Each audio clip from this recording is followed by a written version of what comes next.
There we go. There you go. All righty. Now, lecture number 5 of the CSSGJ. Darn global justice. Um, lecture number 5 by Andrew Higginbottom of volume number 2 of Karl Marx's Capital. Still a viable book, important, and for all of us to consider. It's gonna seem complicated, but I think he does it's we're just trudging along here. So during the week, we'll probably do a little review again of volume 2, and uh, this week I think we do. There's a slight review, and then I think it's chapter 15 and 17 or 16 and 17. Anyway, he'll tell us. So that's happening, and then I'll have a few comments afterwards about circuits of capital, and then we can move on. Uh, I assume that Colombo is on at 5. Yes. Yes, it is.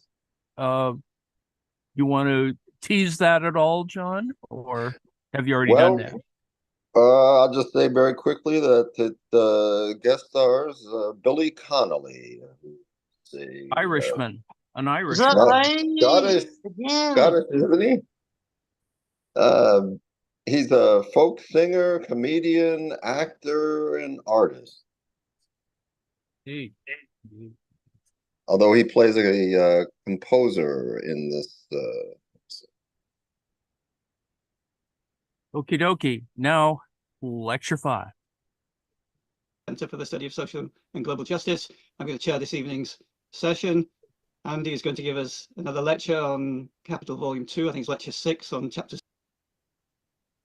12 and 13, if I remember correctly, from just a minute ago. So my goldfish. So he's going to lecture for usual 45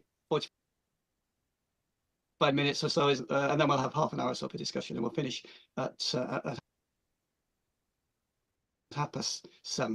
Okay, so Andy, over to you. Yeah, thank you very much, Tony. It's lecture 6 and chapter 16 and 17, in fact. And this is sort of a crunch point, really. It's in the middle of the book. And I'm going to look at chapter 16, which is entitled The Turnover of Capital, or Variable Capital. But actually, this is the chapter where we finally get to surplus value. So it is quite a very important chapter, in my view. And it's an important link to volume 3 of Capital. Chapter 17, I'll also talk about in a slightly more wide-ranging sort of way, the nature of the chapter. So a lot of the text is almost like notes, and it's less tight, it's less analytical, more discursive. The big issue with chapter 17 is, again, the title is slightly misleading, because what Marx writes about a lot is the circulation of money. Could you please mute yourselves, if you don't mind? Okay, thank you. All right. So surplus value, circulation of surplus value, and its conversion into money. And I want to say something about how David Harvey presents this, right? So if we just do a review quickly, what we looked at before, and this is sort of just a reminder, is that Marx makes a very big breakthrough in his conceptual distinction between constant capital and variable capital. Because variable capital is exchanged with the commodity form of the workers, basically, their labor power, and that's the source of new value. And this is a break from previous political economy. Previous political economy reduced into the same category, basically, labor and raw materials, insofar as it had a distinction. It was between circulating and fixed capital, although that distinction was quite confused. And Marx goes some length in explaining Smith, in particular Adam Smith's confusions. So for Marx, within circulating capital, there are two elements. One is the raw materials and the ancillaries, which he calls the object of labor, and the other is the wages that are paid to the workers. There's a part of capital which is in advance to buy labor power. And so within circulating capital, there are both constant capital, whose value is transferred to the commodity product, and variable capital, which is what sets in motion the labor power, which creates new value. So this is a big breakthrough, basically. And so the distinction between labor and labor power comes in here. Now, if we look at chapter 15, which is the last one we looked at, this is a bit more technical. It's not as, once you get used to what Marx is doing, he's looking at circulation time. And he's looking at the effect of increasing circulation time, what it means in terms of how much capital needs to be advanced in order to keep continuous production going. And Marx uses this example, which we sort of walk through, where you have a production period, or a working period, as he often says at this point, of 9 weeks. So there's a capital spend to keep production moving of £100 a week over 9 weeks. So that's £900. But if it takes 3 weeks to sell what's been produced, so the overall cycle here is a 12-week period, but 3 weeks of that, the commodities are finished, but they're not yet sold. So the capitalist is waiting for the money value, the money form of the value to come back. So in order to keep production going, they have to put out more money, outlay more money to keep production going. And so for 3 weeks, you have this sort of overlap between the first cycle, the first batch, if you like, and the second batch. And Marx follows this through with a sort of a repeating cycle through the year. So what happens is basically is more capital needs to be advanced than if there was no circulation period at all. If it's just purely continuous production, there's an overhead, if you like, that the capitalist has to carry to keep his production going. Now, Marx does point to another option, which is the other way the capitalist could do it is if they haven't got this extra £300, which they need to keep production going again, is if they've only got £900 to advance, then the only other way they could do this in the context of continuous production is just to reduce the scale of production. So in other words, they produce at 3/4 of the rate, and then they can have their £900 would stretch over 12 weeks, basically. And that's his, that's a trade-off, if you like, for any given capitalist. Right, now we come to the term. Credit borrowing. Anyway, yeah, okay. Now we come, could you possibly mute that person, please, Tony? Or it's really keep asking for this. The turnover of variable capital. Right.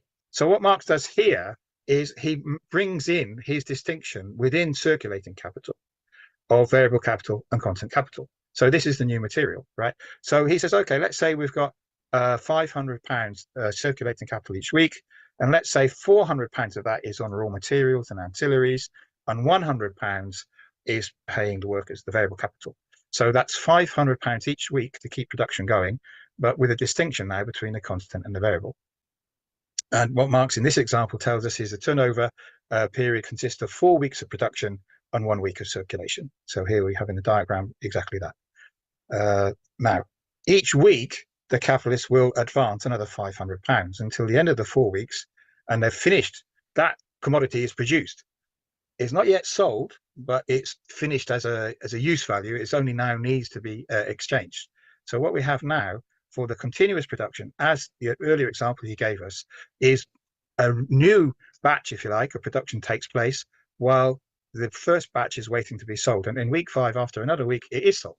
And that's when money comes back in, and money will come back in after week 5, after week 9, and so on. Okay, so this is an interesting thing. There's a slight what's the word, nuance here, because what's happening is that every 4th week there's £2,000 worth of variable and constant capital, right? So we haven't yet got the surplus value, we're just looking at variable constant capital. So that's £2,000 every 4 weeks, 4 times 500. So if that's 12.5 weeks in a 50-week year, that adds up to 2,500. But the other way of looking at this, 25,000, sorry, is to think of it as a turnover of 10 times 2.5, 2,500. So it's what I would say, this is like a trompe d'oeil. It all depends which way you look at it, what you see here. But the net result is the same. Over the year, there is a transfer of value of 25,000 because it's 50 weeks at £500 a week. And you can see this sort of, there's a sort of flow out of capitalist money into production, circulating capital, commodities are produced, then after a week they're sold. There's a reflux, as Marx uses, of the money coming back, and this is a cyclical movement. Okay, so the value transferred to the annual product in this example is £25,000. Now Marx does bring in surplus value, and he sort of strips out his constant capital and just looks at variable capital and surplus value. And as a very normal sort of ratio Marx uses, he's saying, well, let's say that the rate of surplus value is 100%. So that in every week, every day, sorry, that there's every week there's £100 laid out. There'll also be the workers will produce a surplus value in the commodity form worth £100. So what we have now is at week 4, just with these two elements, every week there's been £200 of value produced, new value produced. So at the end of 4 weeks, that will be £800. But once again, we have to wait a week until the commodities are sold and the money comes back. So we have a very similar sort of diagram here, except now we're just looking at surplus value and variable capital. Once again, every 4 weeks, we get the money coming back, and there's a sort of a what's the word? It's like an iterative loop, basically. Now, sorry, I'll just point out. So Marx has stripped out constant capital, and he's just looking at that component of value, the commodity product, which we've become accustomed in his notation as V plus S, the variable capital and the surplus value.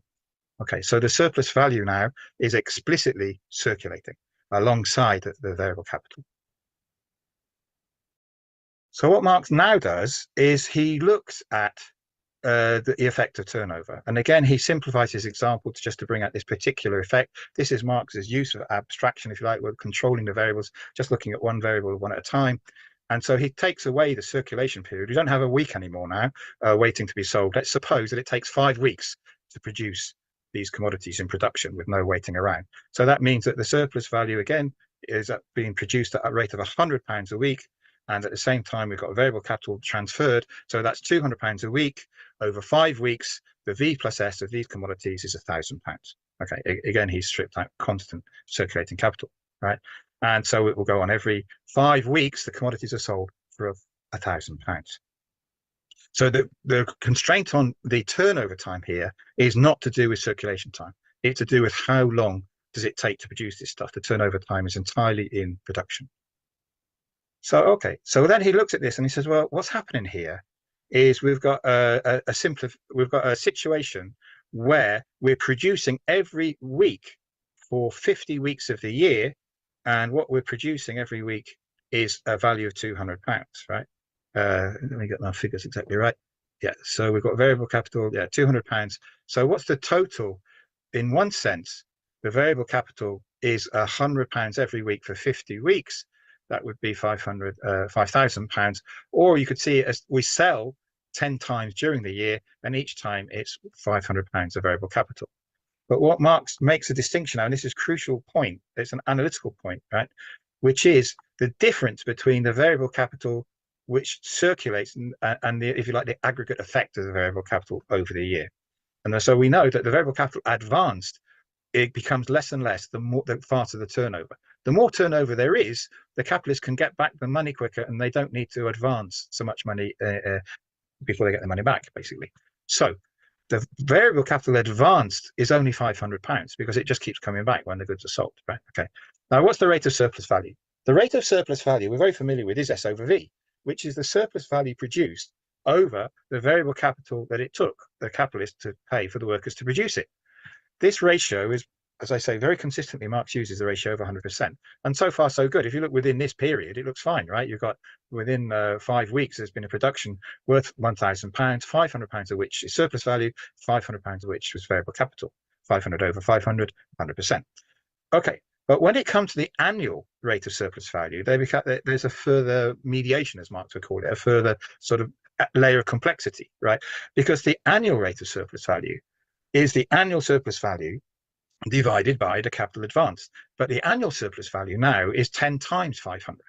So you've got this over a year rather than over one production period. This will keep coming, adding up to £5,000, right? But the capital advanced is still just this 5 weeks worth, okay, which was £500. So what you've got is a new concept which Marx introduces because he's bringing in the time element into the concept of the rate of surplus value. So what he's saying is the annual rate of surplus value is the normal rate of surplus value, if you like, times the number of turnovers in a year. So the more turnovers there are, the higher will be the annual rate of surplus value. Okay, so this example at the moment, we've got a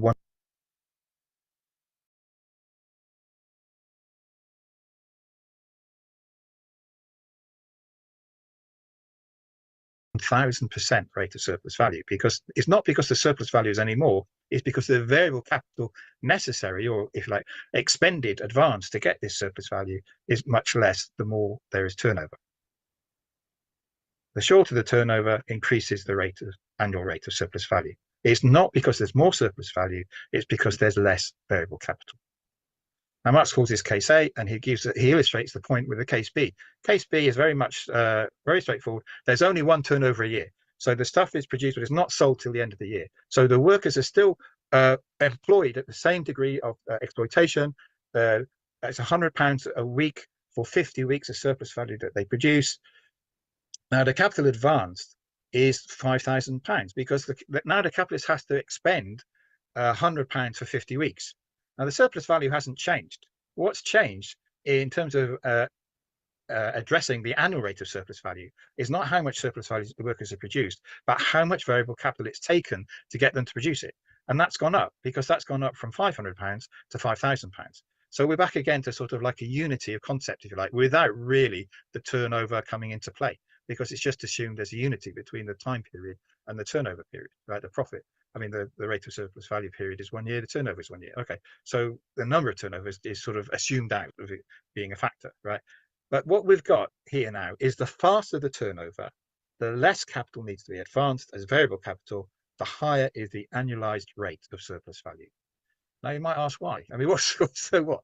Why do we want to look at an annual rate of surplus value?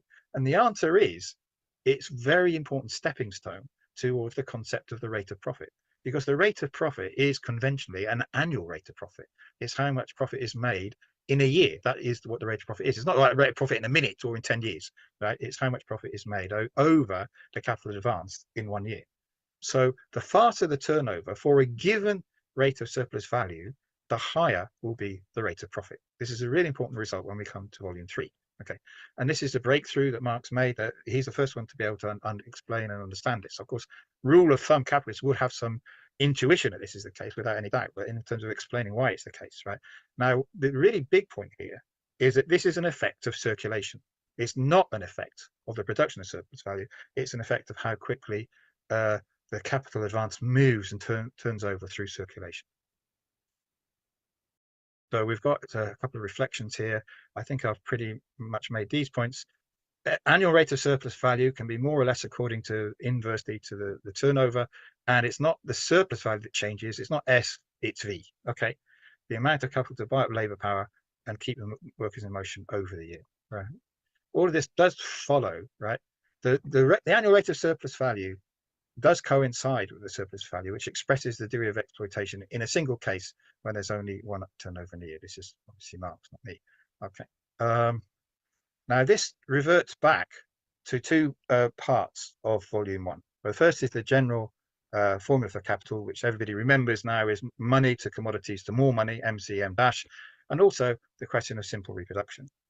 So what we've got is this idea of a circuit, a movement of capital through a circuit, but now we're thinking about it in terms of the movement of surplus value. So what Marx is telling us is this is all about how M becomes M dash and circulation effects on the rate of profit. So it's both a reminder of what he sort of outlined back in volume 1, but it's also an anticipation of how he's going to really go into this even more in volume 3.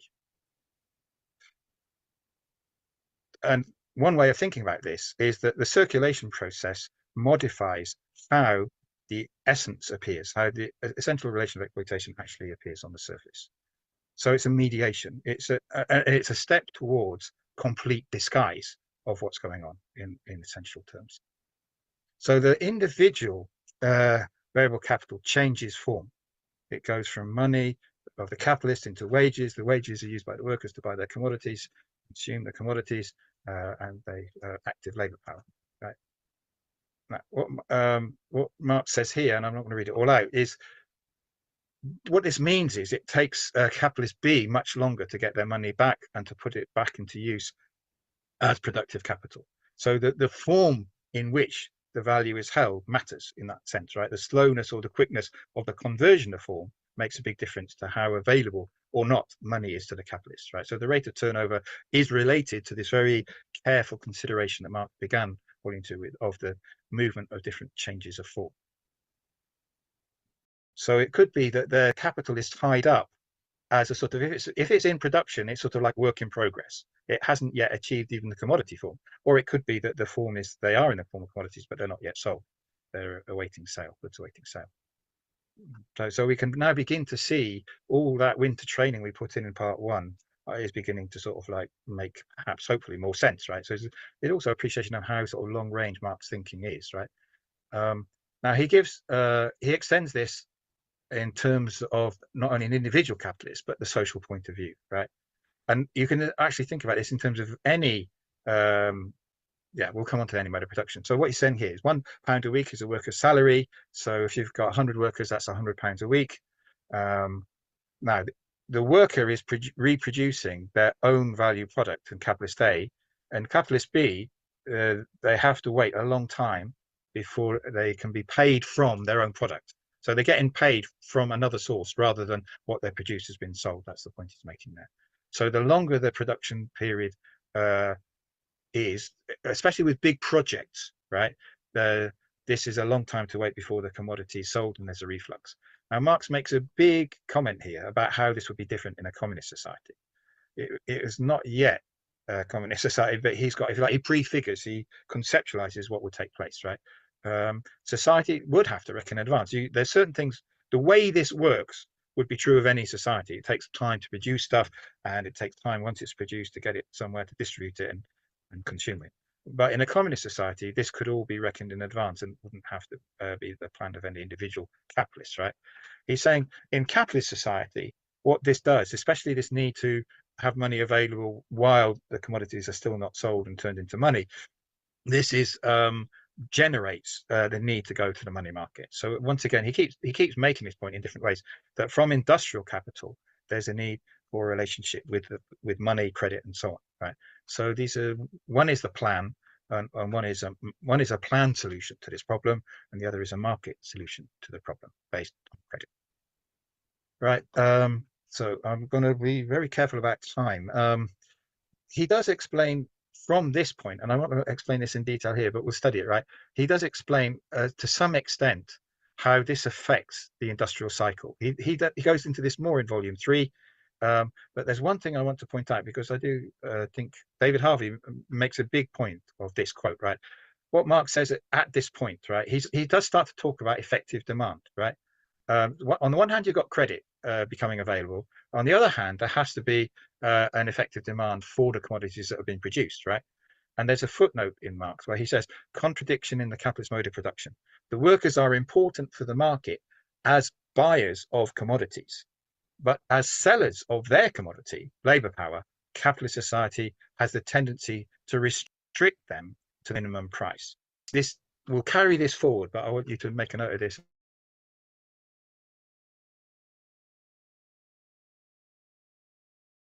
And we'll come back to it. It's a significant quote, right? Which is that we're no longer only talking about workers in production as the producers of value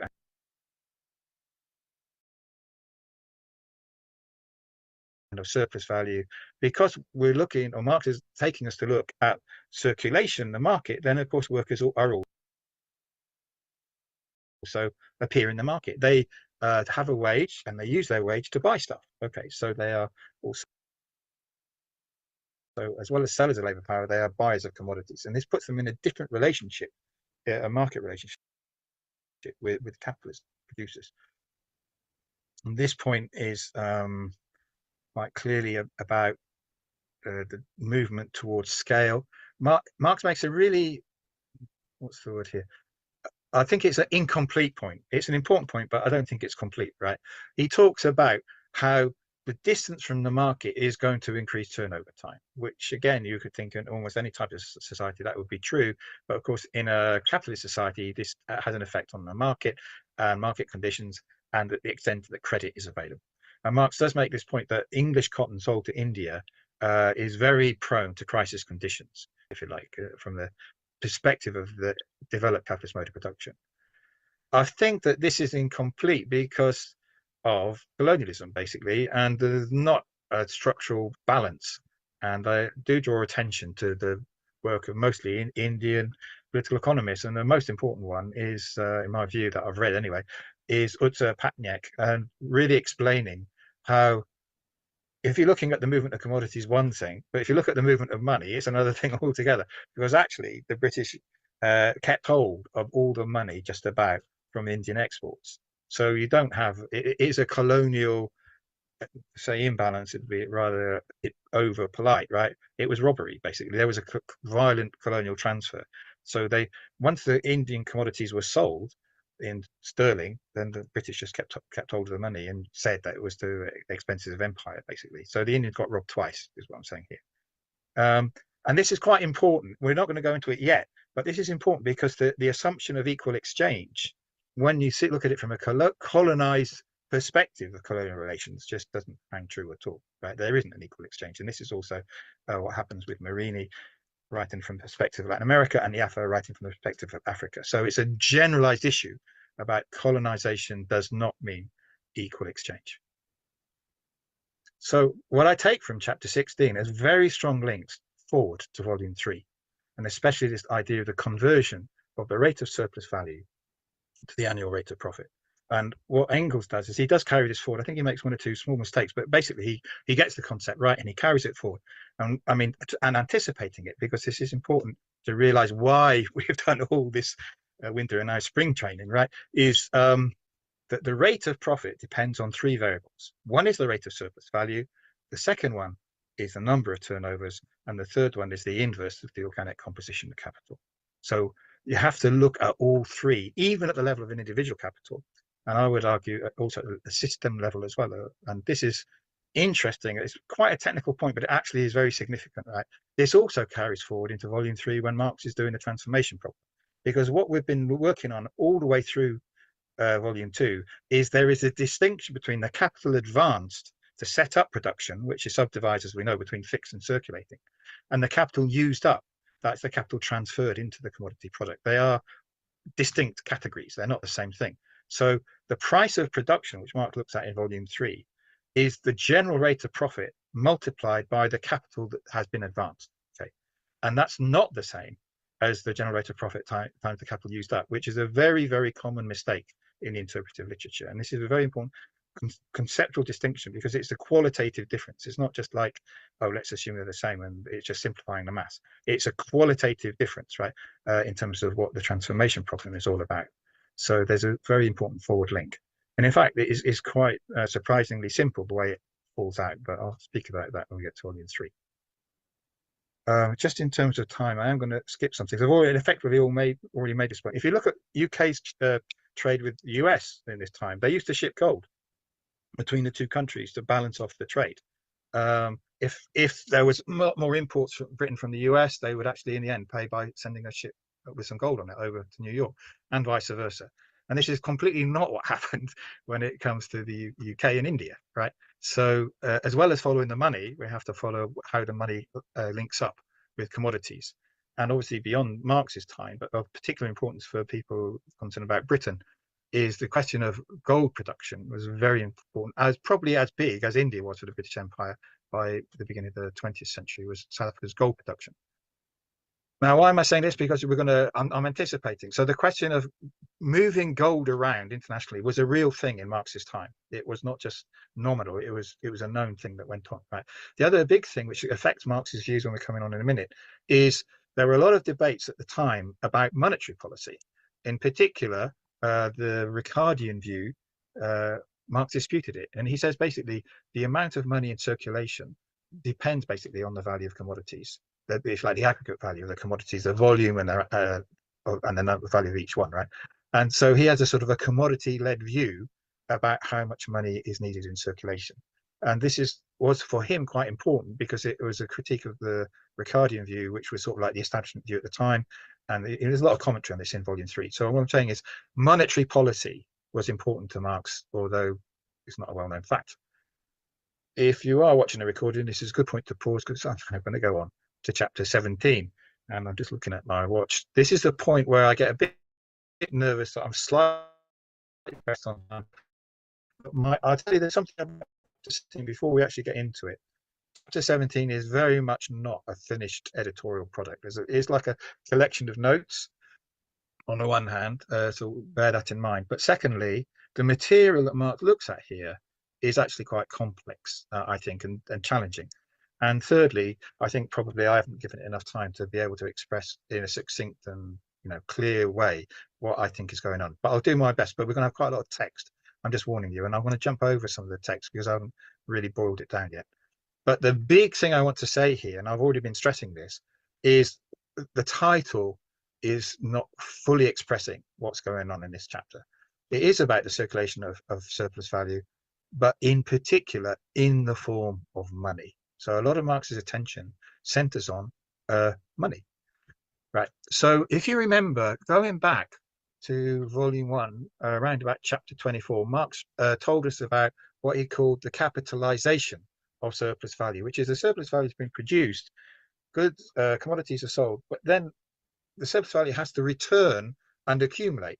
And of course, when they get to that point, there's two things that can happen. Either the capitalist has got more surplus value now, has got more capital, more money now than when they started with, and they can, because of the surplus value that's returned to them in the money form. Now they can do one or two things with it. They can either reinvest it or they can spend it. You know, I think it was 10 in a year. That's a steady revenue for the capitalist to use to spend money. They can buy another racehorse once a month or whatever it is, enhance their yacht. Okay, they got the money, the cash is coming in. They're liquid, right? Whereas capitalist B might well know, okay, at the end of the year, I'm going to get the money. I'm expecting I will sell. There's a risk involved, of course, but on a normal expectation, the commodity will be sold at the end of the year. But they borrow. They borrow in order to spend. Okay, so they have a call on credit, which capitalist A doesn't need to have. And Marx makes a reference back to his sort of, he says it's a bit ambiguous in my thing about fixed and circulating capital. Where do we fit repairs and maintenance? You can make judgments one way or another. He kind of says that basically. And he says, you know, and capitalist accountants do according to what suits them, right? And what he's saying here is that this issue is quite similar. I mean, but what you've got is overall, the issue is this. So what he was talking about before, I should explain this a bit better, right? He was talking about the repair and maintenance was to do with fixed capital, right? To keep fixed capital working, functioning in a way which is useful to the capitalist, right? Now he's talking about circulating capital. And but again, what the need to maintain the circulating capital continuous in production raises is the need for money to be in reserve, ready to throw into the active production process. So we've got money which is required to replace fixed capital, to maintain fixed capital. We need a further reserve needed to keep the circulating capital, keep paying the wages, keep buying raw materials. And what Marx is now saying is, and the capitalist will want reserve money in terms of his luxury spending, right, as a sort of a hoard from the surplus value. Because this, remember, chapter 16 and 17 is the first time we've actually brought in surplus value. So it's a draw on the surplus value for the capitalist class to consume, right? So what this means is that for the tendency to luxury consumption is also a reason why there may need to be more capital advanced. This is, you know, it's beginning to have an iteration here, a feedback loop, if you like, between consumption and production, as well as circulation and production, because it's a class issue. So the development of credit is a big theme in what Marx is talking about here. And he does make, again, a distinction really between fixed and circulating capital. You might need credit as a capitalist in order to expand production, but this is sort of new factories, investing in new areas and so on. So that's kind of like mid-term, if you like. But also, you're going to need capital just to keep your factories running until you get paid for the stuff that you've sold. That's for the individual capitalist. Marx then begins to shift more and more into looking at it at a social level, looking at the credit system. I think his argument here isn't terribly clear, I have to say. I mean, he makes points which you can see what the individual points are, but it's not entirely clear what the full argument is. He notes, for example, that when you've got a hoard by an individual capitalist, they might deposit it in the bank, and that means it's lending to another one. But also, so he talks about hoard in that sense. It's like the modern hoard. It's not the old-fashioned usurer. But he also says, well, when you get to the level of a nation, then you actually do have hoards because they have to hoard gold. They have to keep gold reserves, right? So what's involved here is also the question of the forms of money. So you've got gold and silver, you've got tokens, which means like national currency and notes and coins, etc. And you've got credit. Okay, so these are different forms physically, if you like, of money, but they also overlap with the different functions of money. So generally speaking, gold and silver are held as national hoards, and they're not used for circulation, for example. Okay. But whatever the form of existence of the extra money capital, it represents, in as much as it is prospective capital, no more than an extra legal titles to the future additional production of the society that the capitalists hold in reserve. This is an interesting point, which again he develops very much in volume 3, right? So money capital is also capitalist money. Okay, so we're no longer just talking about commodity markets, but we're talking about capital markets. Once you talk about commodities as a form of capital, then we're beginning to move towards money capital, and the movement again is towards, okay, but what is capitalist money then? What is capitalist money, right? And this is the movement towards capital markets. It's not just goods being bought and sold, it's effectively capital being bought and sold, right? So there's a heading of simple reproduction. Marx uses this device to move from the sort of single representative case to the totality. He uses it where there's no expansion, but there is a sort of total circular movement. We've seen this already with in volume 1, and he uses it again at the end of volume 2, right? Okay, so up to this point, money has been a given, right? Marx does tell us about how money comes about back in the very beginning of chapter 1 of volume 1. He has a theoretical explanation for money, which makes it co-determinants with a commodity. You can't have one without the other, is basically Marx's argument. But what about capitalist money? Up to now, he's just assumed there's capitalist money available, right? But now he turns his attention to money itself, right? And this is where I think his argument is, I'm not very secure with his argument, let's put it like that. He then makes the assumption that we'll only look at this problem with the assumption of metallic money, right? So in other words, gold and silver.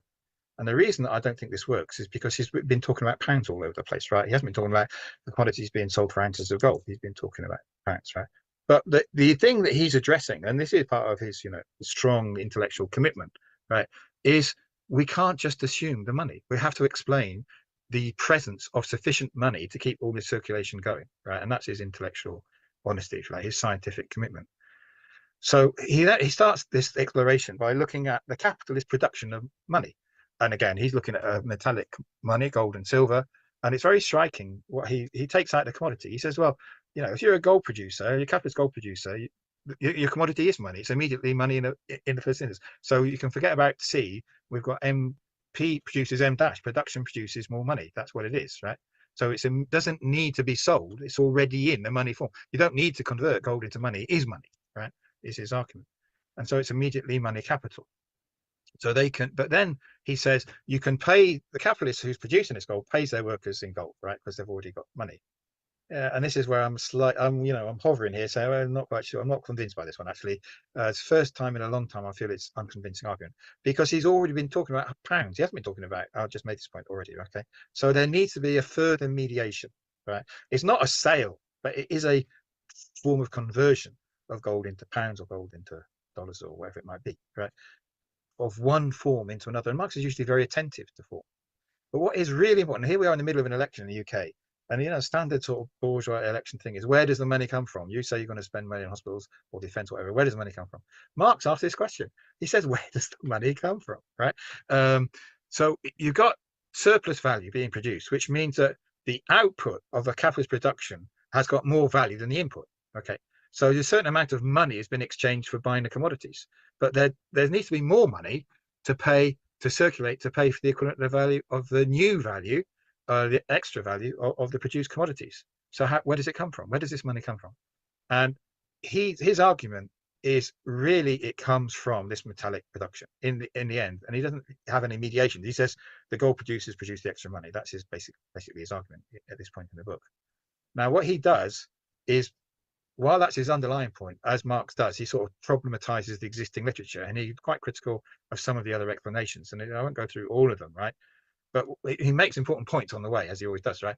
You have to explain money on the basis of capitalism. And you can't just have a sort of it's always there and now with not a legacy argument, right? And Marx does look at chains of buying and selling, right?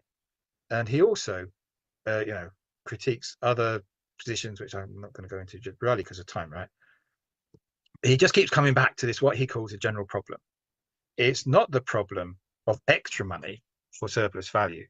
That's not a special problem. He's just saying we need to explain in a capitalist system, where does the money needed in a country for the circulation of commodities come from? Okay. And he introduces a class basis for this understanding. He thinks that if you think of a two-class system of wages for the workers and surplus value at this point coming back to the capitalist, he says, well, basically what the workers spend is a wage advance from the capitalist. And so they're not really the starting point. Capitalist is sort of like the initiating agent, right? So it's capital advance, going back to that, to buy the commodities, which are either, workers, labor time, labor power, or it's the means of production, right? So he's saying this is the point of departure is capital. However, he says it's not quite what you think. He says there's a paradox here, right? And it's actually, you need to think in terms of capitalist class, which is actually the starting point for where the new money. It's not money advanced, which is the starting point, right? It's what the capitalist spends in their luxury production. That's what we have to look at. And this is quite an interesting, and for me, certainly unexpected, unanticipated turn, right? And simple reproduction, by the way, assumes that the capitalist class as a whole consumes all the surplus value. There's no expansion, there's no extra investment in production. That's the whole idea of simple reproduction, right? So the entire surplus value goes on luxury spend. Okay. So if we're looking at where the money comes from, the money has to be sufficient to support this luxury spend, right? And he basically says, well, just as the luxury spend requires more money, so it is in all capitalists in general, if you like, they're all pumping out surplus value. So there will be a group of capitalists who are busy pumping in the money to pay for this surplus value, and that's the gold producing group of capitalists. And he says that even if they're not in the same country, of course, they have to be then transferred from one country to another, but that's not a significant fact in this analysis. It looks at another red herring, which the only reason I draw your attention to is this quote on page 414, which is actually pretty much in direct contrast to the quote that David Harvey picked out on an earlier page, right? Which he says, well, it's not the case that capitalists can just willy-nilly raise prices. If they could, then they wouldn't be opposed to trade unions. They'd actually encourage trade unions, because by having higher wages, they could have higher prices and make higher profits, right? So he's sort of beginning. It's not a clearly, what's the word, Marx, in his finished work, the argument is a very clearly well-reasoned chain, but this is kind of like snatches, but this gives it a different angle completely than just taking the one side, right? Okay, I think we can skip that as well. Okay, now what he does here is he contrasts money in simple commodity circulation, and I'm sure it's really at the top of you, and that something is then wanted by somebody else or is consumed. The money moves. I said that wrong, right? The commodities move and then stop, because when they get consumed, but the money keeps moving, right? Follow the money, right? So the money pays for the whiskey, the seller of the whiskey's got the money in hand, they buy a Bible, or maybe the other way around and so on. The money keeps moving, right? It's always transient, right? He says, so this is also true in a capitalist economy. As a means of circulation, this is also the case, right? Capitalists will need to buy stuff, and the money moves on to the next capitalist and so on, right? But there's another side to this, right? If we think about our circuits of capital, which we start with money capital, goes through this cycle and ends up again with more money capital, it doesn't wander all over the place, right? It comes back to its starting point. So the question of the turnover of capital affects both aspects of circulation. It will come back quicker to its starting point. The more rapid is the shorter the production period and the circulation period. So the money circulation is affected by the turnover of capital. In fact, it's in both respects it's affected by the turnover of capital, because it's sort of like an acceleration all the time of how much commodities are being produced, thrown onto the market, the money is needed to pay for them. But there is an important thing that he's beginning to, it's a thread of continuity from volume 1, which is not well signposted, but I actually think it's quite important from volume 1 into volume 3, which is this question of the different functions of money and how they work in the capitalist system. So this is just a question of the accelerated turnover of capital means all the time you're going to need quicker circulation of the money for the surplus value to be realized. Now, this one's interesting, I think, because what he points out here is almost like it's back to the primitive accumulation of capital. And if you remember, Marx comes out of the primitive accumulation of capital with 2 preconditions in a logical sense for the capitalist mode of production to exist, right? One is the accumulation of wealth as capital on one hand, and ownership, therefore, of the means of production. And the other is that labor is set free, inverted commas. It no longer has, labor no longer has access to the means of production. Now, he actually pushes this a bit further here, right? He's actually saying something a bit more specific. He's saying that that money has to be present. And he actually says, and this is at least tipping his hat towards the significance of colonialism, right? the increased supply of precious metals from the 16th century onwards, conquest of Latin America, India, and so on, and Africa, was a decisive moment in the historical development of capitalist production, insofar as we are dealing with a further supply of money material needed on the basis of the capitalist mode of production, right? So he's saying having the gold in order to pay for the surplus value, in order to exchange with the surplus value, in order to be the measure of value, is an important historical precondition of capitalist mode of production as well. Okay, and he says this is an ongoing thing. Gold is already money, and I keep coming back to this point, but isn't there further conversion required? And this is also in the primitive accumulation. Marx says these things come into systemic combination in England at the end of the 17th century. But what you have then is the Bank of England, right? Becomes the issuer of money. We're very much nearly at the end. This doesn't add very much. It just provides a good summary. It basically says, when you've got expanded production, what you're going to need is more money. Now, how are you going to get more money of circulation is, well, the system can work more efficiently. I mean, the money can move around more quickly, or you can have sort of netted off payments between, balancing out checks basically by discount banks, or you can shift money out of the savings into circulation. All these things can happen, right? But he says, in the end, underneath all of this, you're going to need more gold. And that's his answer. So he doesn't see this as being a special problem of expanding production, because it's already present as a problem in simple reproduction. He does talk about the difference between, sort of a midpoint between everything is reinvested and nothing is spent on luxury consumption. And the other one is that everything is spent on luxury consumption and nothing is reinvested. And he says, obviously, in reality, it's somewhere between the two. Concrete reality is somewhere between the two, right? But he says the question of the hoard is never a purpose in its own right, but it's always a result of the overall purpose of expansion of capital, right? This was an interesting one. The total purchases of the working class are equal to the sum of their wages, i.e. the sum of the variable capital advanced by the entire capitalist class as a whole. This money flows back to the latter through the sale of their product to the working class. So he's thinking in very much here, he's beginning to think at system level of money flows. And this happens to be a very, as Marx links very well, I think, different parts of his argument, generally speaking. And this is a very important link to the next part. So penultimately, I'm just going to contrast Marx with Harvey. I think Marx is addressing a different problem to what Harvey says is happening here, right? I actually think that Marx is addressing the question of the credit system and the supply of money. And I think just as the commodity form develops through capital, so must the money form to keep match with it. I don't think Marx quite spelled all that out, but I think it's there. Now, what Harvey substitutes for this, where does the money come from, is where does the effective demand come from, which is related, but actually a different question. And I think he does render Marx as a sort of neo-Keynesian sort of way, right? It's a very specific interpretation of Marx. So summarizing, Chapter 16, I think, is a crucial link forward to Volume 3 on the formation of the rate of profit. But I think there is an issue where, once again, we have to think about international trade relations, if we could spell it properly, whether it's between colonized or not, makes quite a big difference. On Chapter 17, there is a shift from the individual to the social, is sort of running through it. The question of the money available to purchase commodities, strong connections backwards and forwards in chapters which deal with money and accumulation, right? I think that it's incomplete what Marx is arguing here, and I think that the interpretation of effective demand is just very one-sided and is present, but it's really not the main point that Marx is getting at.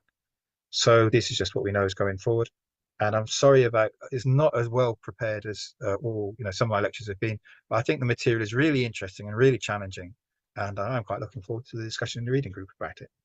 And that's me finished for now. Oh, sorry, you can see the bibliography. It's at the end there. Oh, can I stop share? Yeah. I know I slightly went over time. It's just one of those things. All righty now.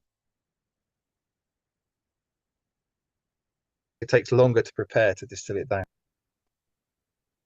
Okie dokie. We got to the end, I think. Are you all still there? Everyone is asleep. Am I here? Where am I? All righty. Some brief, and I think it's important to think about our friend Andy here, he seems to have been distracted by other matters, including the fact that there are only 5 videos, and yet he calls this lecture number 6. So I don't know what that's about. Hopefully he will correct that, because that's a little confusing to me. In fact, I may even send him an email. Dear Professor. So that may in fact be his confusion. Let me go back to share screen again and see if we can get to crap. I'm gonna have to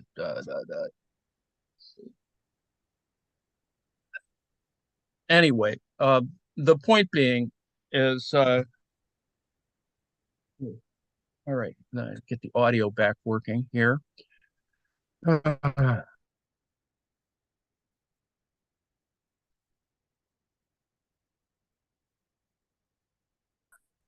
Big sigh. Le sigh.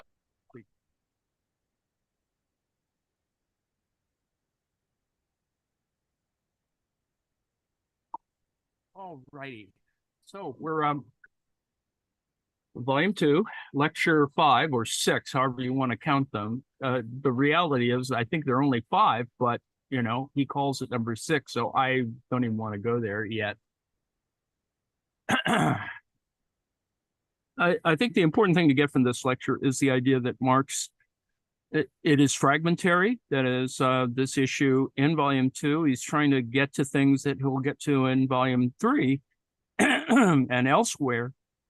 And he reverts back, and then this just simply may be Engels' editing, but the idea is he's trying to work through the simple model of what a gold economy, a global gold economy looks like.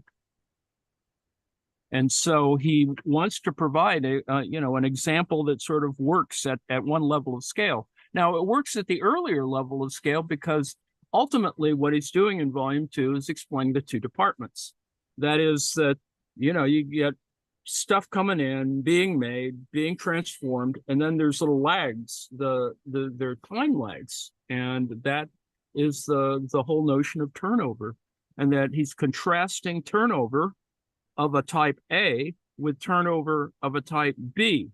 And what he's trying to figure out, and this is my interpretation of it, but this business about wages that come in at the end is essentially a reversion with respect to a Smith or Ricardo model of how wages are connected. And then there raises the question of effective demand and blah, blah, blah, which is where Harvey goes. Harvey's not going into a bad place. It's just simply the effective demand question is one that currently Marxists fight about. It's what Mosley's argument with Heinrich is about. And neither of them want to sort of cop to it in a real substantive way. So that's kind of one that we sort of should put a pin in for because it is ultimately trying to figure out from a labor theory of value point of view is where workers fit in all of this business. So 2 ideas. One is this notion that Higginbottom brings up about markup. And Ed Nell, I think it's Ed Nell, there's very few people who talk about this, but there's a small group who do talk about this, about a sort of a theory of markup. That is, how is it that prices or certain costs get, estimated? That is, there is some estimation going on in between in this sort of quasi-accounting way in which to estimate how credit or debt is to be calculated. Therefore, people who deal in debt, like Trump is a capitalist of type B, that because land does not land leases, rents, blah, blah, blah, development turns over slower by relatively speaking, and you make it move faster because you create more debt and credit. There is a kind of, and I will use this in very specifically and in a special way, and don't get me, I don't have thought this out enough. It's a kind of, when you think of collateralization in a variety of credit and debt ways, you make adjustments in numbers, and so therefore money becomes distorted this is where capital becomes fictitious. This moment of fictitious capital, which is something that obviously Harvey is much more interested in relative to the motion of capital in the sort of in our post-Keynesian era. You have to sort of work these things out, and so therefore you could develop a subsystem of surplus value, and this is where it can get really complicated, because some people will say, well, that you're just making this, how does this relate to the rate of profit and blah, blah, blah. And it gets more complicated. But as I said, I think that once we have a better way to calculate some of these elements, that is the question of rates and the question of actual surplus value, we can sort of figure this out a little better. So that's my comment on it. The issue of turnover is important because what are you looking at? And this is a question that is problematic for each type of industry. That is, if you look at the land industry, turnover is different than turnover in widgets or whatever. Turnover times at the firm level is sort of an interesting question, and that's where computers come in. And I think if you had access to more of that kind of data, some of which is banking data or financial institution data, and I think you can work some of that out, and that's where computers come in again. And I think that you can actually measure what's going on in that particular context, even though labor is not involved. So the point, though, here is this circular is the motion, the idea of motion. The spheres of circulation are at work. There are substages for spheres of circulation. So initially, we look at a single sphere, right, a single circuit, and then that it is a multiple circuit. So you have two spheres, at a sphere of production and sphere of circulation. And the sphere of production and sphere of consumption, which is the circulation sphere, recall that that's kind of what's going on here, is that you have producers, and ultimately what Marx is talking about in volume 2 is consumption. Ultimately, you get to the market. Or as Higginbottom is talking about, that it's not quite marketized in the capitalist B case. So it has stages, right? Excuse me. Stages that in the Marxist sense have all these terms. You can say that 1, 2, 3, and that 1 occurs again, is overproduction, technological dynamism, and appropriation. So stuff goes on here. Appropriation, of course, being a variety of things. So raw materials, colonialism, blah, blah, blah. And the intersection of these two spheres is of two types. That is 4 and 9. That is concentration. That is you get the sphere of production to make the widget, and commodification being that you create a form in which that ultimately can go to market or awaits a kind of market in a capital market that is like a development, land development, or buildings or whatever. 6, 7, 8, acceleration, alienation, and financialization of the things that we've been talking about, where this volume 2 is pointing to volume 3, where we begin to talk about, the motion of turnover, acceleration, its separation from, labor. That is because, you've had M and L sort of in the left side, and then that it's an exchange process.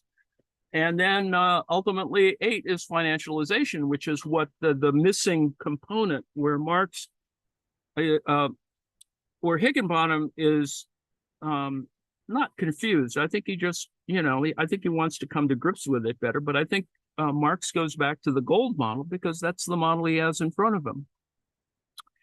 And if you talk about the development of this in the mid-19th century, remember that I mentioned before the issue of the ship that sinks with all the gold on it, and that we didn't quite know how much gold was on the damn thing. And so we don't really have an answer to that story of whether $15 billion of gold went down with the ship. So, and yet it did cause a panic, and so that's worth a lot of sort of scholarly work, I assume. Or it actually is an interesting idea to see whether there was a if you're writing a kind of proposal, you go, well, what was the effect of this sinking? Did it actually cause a panic? The real, well, what's the front end of the panic in the British capital markets at that time? Anyway, because some people lost their shirts, etc. So anyway, the more complicated kind of Harvey-like model, you can see where fictitious capital exists. You can see that capital market right here, financial and state intermediaries. This is the money and credit creation, which I was just yammering about. You can see that transfers from the means, this front end, Department 1 to Department 2, the consumption fund is important. See, production, consumption goods, labor power, it's all there. And added to that, of course, is the thing which builds in the 19th and 20th centuries. That is state functions helping to coordinate innovation, et cetera, et cetera, et cetera. So where we are now, and this is my little closing bit on this bit of craziness now that we've gone over time, is what does a platform economy look like? It's not that different. It's just simply the same thing with a few additions to it. That is, here you can see platform-based petty capitalism on the right-hand side here. That's social media companies. Venture capital is on one end, right? And then you have stuff going on in the middle here, and then computational mechanisms, and what gets us to NFTs, and in the most radical case, cyber currency, blah blah blah. And the question is, what is the state's role in creating that? And the use here of a Chinese internet is sort of focuses this.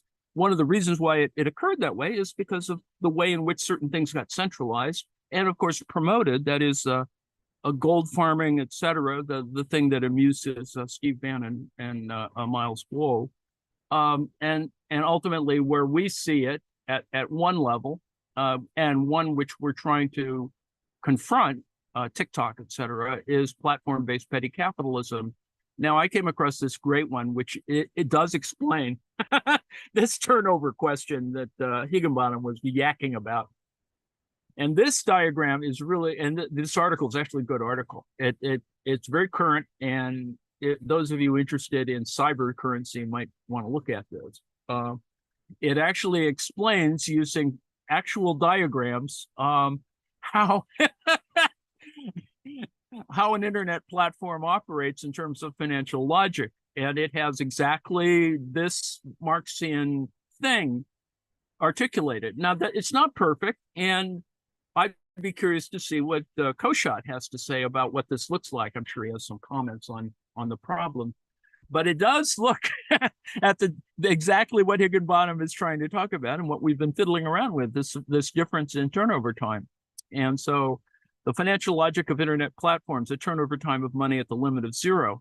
And this has Marxism going on in it. Because of this Marxian logic, the main source of these huge platforms' profits is the informational work done by millions of people who access these websites to engage in recreational activities or to meet the demands for goods and services in a society of the spectacle. This goes all the way back to Debord, subsumed into commodity fetishism. So this, at least in a nice compact way, without a lot more analytic stuff, helps sort of concretize our befuddlement with cyber capitalism. And so to close with Marx is a Marx quote: "A circuit performed by a capital and meant to be a periodical process, not an individual act, is called its turnover. The duration of this turnover is determined by the sum of its time of production and its time of circulation." Or if you have blueberry or raspberry filling in your turnover. Anyway, so that's and I put in a thing on how the gig economy might be divided. You can see the difference between crowd working and the gig economy, spatial dispersion, which I think is important as well. And then a joke about what kind of goods are being exchanged as in COVID. So that's my little commentary on that. And now you can talk. Have we that picture? Have we completed the circulation on that one? Not really, but Now we're back to but you can see how there was a lot of arbitraging of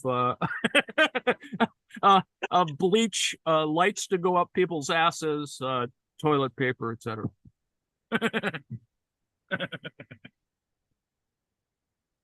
what was the reaction when, because I guess that was a novel idea, these different rates of turnover that he introduced. Were people like, well, not that many people are reading volume 2, right? Volume 2 is a construction later on. Most of his concern was trying to get Capital One finished and out onto the press. So this turnover idea is not emphasized. I think it's mentioned in volume 1, but it's not fully articulated, which I think it would have been useful to talk more about it and to have more, discourse. Let's put it that way. This is that question of whether Marx should have been in a university around 1850. So I'm trying to figure out like some of the implications of this turnover. Is one of them like the departments? Yes. That's the speed. It's the movement between departments like this. So what you have to do is get all this crap moving faster so that you have multiple circuits, but then you have turnover time in periods of production. So if you had multiple turnover times in a year, as Higginbotham's example goes, describing Marx, and the difference between that and a single turnover period, and you can see that there are products like that, right? You're building an aircraft carrier as opposed to a little widget of some kind, right? So these are problematic elements. And so what you have to do, and you need in the case of the aircraft carrier, you need the government, right, to expand debt and credit to accommodate, well, you got all these workers running around and welding shit, but, and they need a wage, right? But the fucking aircraft carrier is not going to be done for, several years. So this is problematic. Yeah. But this shows the role of the state in intermediating, to use a word, all of these financial elements. Note, of course, that contracts are involved and other things that kind of constrain the turnover time, et cetera.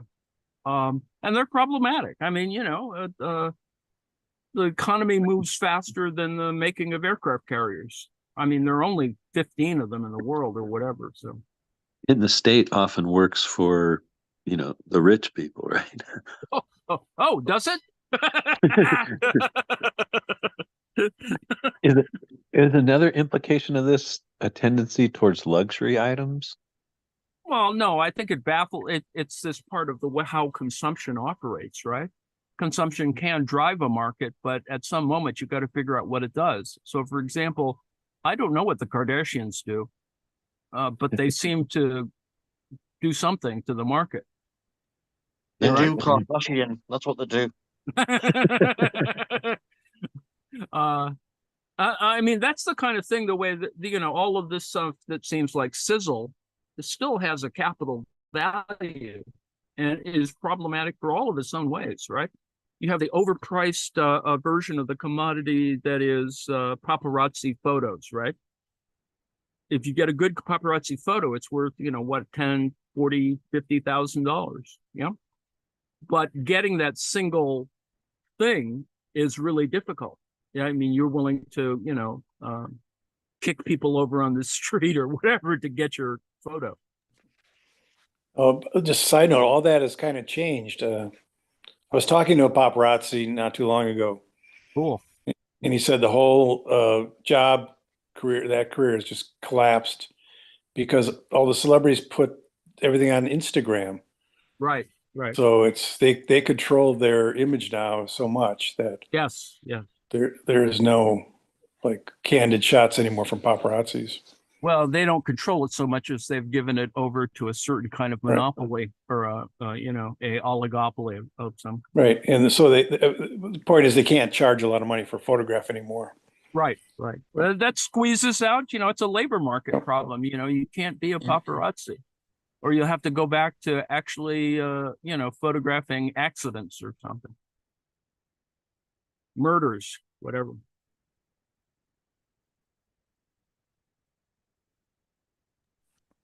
I had a question. It seems like a lot of the stuff that he was talking about is basic economic theory, like surplus value and Yeah. rate of it is just taught in economics classes without mentioning Marx. Yes. Okay, that's how that's how they do it. Okay. It's recoded. As I Okay. said, there's certain categories that just don't get put into, the labor or, the data. And yes, it's ideological, right? And it has a whole apparatus, a hegemony or whatever, an ideological apparatus. For example, business schools hated to have to send their students over to sociology courses to get business organization courses. So they created their own sociology department. And guess what isn't taught in the business organization course? Marx. Business organization courses are essentially sociology courses for business majors, right? You get that, yeah? And similarly, business history is not Marxist. It's usually kind of hagiographic and often, it's filtered, let's put it that way. So in a business history course, you would get the sort of glorification, the hagiography of famous capitalists. Yes, you can see that, right? Andrew Carnegie, Sure. and then the corruption stuff, and you get innovation, right? Edison versus Tesla. I mean, that would make a great business, history course. On the other hand, what about those damn workers? Anyway, but yeah, that's how it's taught. So the division of labor, at least in the American Academy, has those kinds of issues in it, whereas in other places, not quite that way. So there must be like a economic or textbook writers that just ignore Marx and Well, kind of whitewash it, or it's cultural reproduction, right? Well, why would Right. you want to promote, those darn anarchists trying to fuck up our, the efficiency of our economy? you mean those radical leftists? Which every time I hear Trump say that phrase, I go, "Where are these radical leftists? Where are I can't these? find. Where are these Marxists? Yeah, I can't find them." God, it's just fucked up. I mean, well, anyway, yeah. Joe Biden's a communist, right? Yeah, that's right. Dirty, commie, red, blue bastard. Okay, we're getting close to Joe. Let me thank people for getting us back onto the regular patter of this. I will mention that July 7th, we may switch our either switch or create an additional weekly Marks, because I kind of would like to go to this, and maybe it'll be a bust. So on July 7th, the series on the essentially the subprime economy, but it's actually a course that gets us into Marx and essentially covers pretty much what we've done, but fills in, I think, a lot of the current issues, is being taught by the group called Class Unity, which is a spin-off group, surprise, from Democratic Socialists of America, and it's being offered, and I don't have all the details, you may find them for yourself, that starts on July 7th at 3:00, and it'll probably go an hour or two or whatever. I'm going to audit it and then decide, perhaps after we see what's going on, whether we're going to substitute it at 3:00 or create an additional an additional weekly Marx session on Sundays, or we can move weekly Marx to Saturday or whatever. So it's not a big deal to me. I just offer it because there's a clash of one kind, and it amuses me that it has pretty much about 40 to 50% of the things I've yacked about anyway, but it combines it in a single 15 or 14 week thing every Sunday. And I think it would be useful for this group to have someone other than me yakking about this stuff, and perhaps expand our own little membership, or have some cross-fertilization with some other amusing folks. Class Unity is not just an American group. I think there are other folks in other countries interested in this little subset of democratic socialism. So that's kind of my offer for the next, to think about in the next 2 weeks. So I will continue to yak about this. Further information is available in the Discord. Proposing this little aside. I did this last week, and we'll continue to pimp this until July 7th to see what's going on. I mean, it could be deadly dull or weird or, whatever. We just need to sort of work into that. It doesn't require membership, although I think you can actually be a member for $5, so it's not really a big deal. To be a member of Class Unity. So if I had to cough up $5, I probably would. Anyway, so here's where we are. I hope that I'm not. Higginbottom said he's not going to do anything for a while, so it's going to be a while until we get his next lecture, whether it's lecture 6 or 7, and so.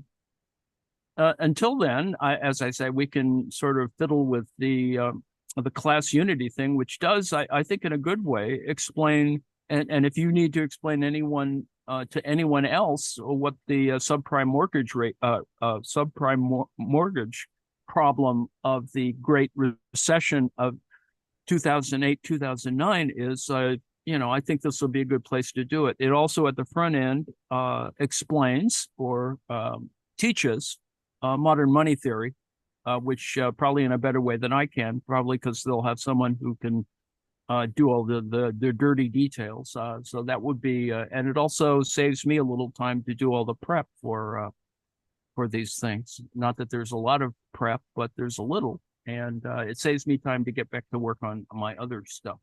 So.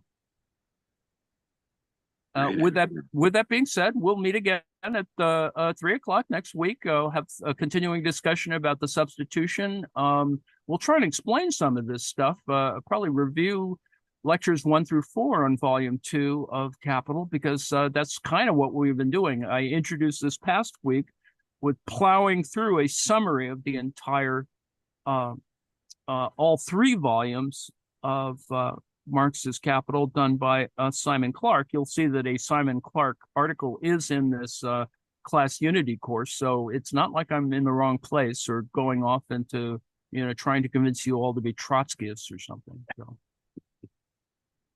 Okay, Joe, you can shut the